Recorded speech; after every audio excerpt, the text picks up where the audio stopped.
En fait, assez souvent, on s'aperçoit que chacun communique par rapport à sa manière de voir les choses. Sauf que sa manière de voir les choses n'est pas obligatoirement cohérent et bon pour l'ensemble du projet.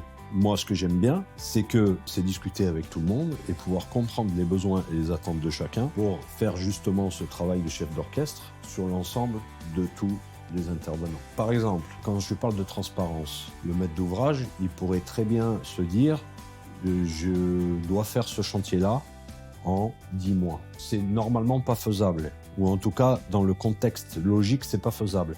Si on trouve des optimisations, peut-être. Mais en fait, si le maître d'ouvrage n'explique pas avec transparence à l'architecte, au corps d'État, aux entreprises, le pourquoi il a besoin réellement de se faire ce chantier en 10 mois, peut-être que lui, il a le couteau sous la gorge et qu'il est obligé de le faire. S'il a cette transparence envers les autres acteurs de la construction, ils vont tout donner pour. Ils vont tout donner pour. Ça ne veut pas dire que ça se fera en 10 mois. Peut-être ça se fera en 11 ou en 9.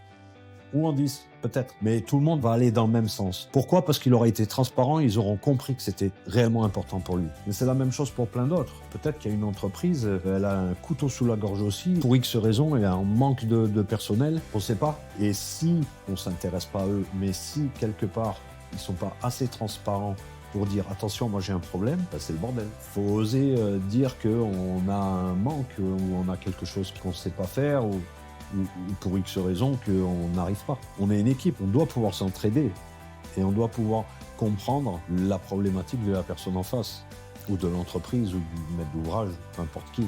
Mais sur un chantier, on est là pour s'entraider.